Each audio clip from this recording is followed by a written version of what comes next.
Narendra Modi expressed his anguish over the 2002 Gujarat riots 3 days ago. The BJP's prime ministerial candidate tried to bring home the message of being proved blemishes and unnecessarily targeted over the massacre for 12 years. But in doing so, he has given an opportunity to his political rivals to lash out against him. Union Minister Kapil Sibal has opened a fresh front against Modi, saying his remorse is belated and has come only because of the Lok Sabha elections next year. 11 साल के बाद अगर कोई दर्द का इजहार करता है और वो भी लोकसभा चुनाव के पहले, तो हमें ऐसा लगता है कि हमें पूछना होगा कि 11 साल तक अब क्या कर रहे थे. The left too is on the same page as Sibal. It has once again charged the Gujarat Chief Minister of failing to control the riots. The point is simple. Many years back the riot took place.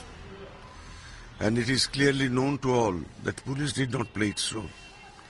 And there is every reason to believe that police did not act because the government did not want them to act. He had exactly done it to create a hysteria, religious hysteria, so that we can win the election. But the BJP has defended its prime ministerial candidate, saying attacking him after he has been given a clean chit legally is contempt of court. Kapil Sibal जी लगातार जो है प्रश्न उठाते जाते हैं या मोदी जी पर प्रश्न उठाना पसंद करते हैं, तो मैं मानता हूं वो कानूनी प्रक्रिया पर ही प्रश्न उठा रहे हैं. दूसरी बात है, जिस प्रकार की उनकी व्यक्तिगत टिप्पणियां होती हैं, शायद सुबह सुबह उठकर उनको मोदी जी का भय लगता है कि देश में अब सत्ता परिवर्तन के संकेत हैं. Clearly, the BJP is pressing the point of Modi passing the legal test at the trial court level, ignoring the certainty of its verdict being appealed.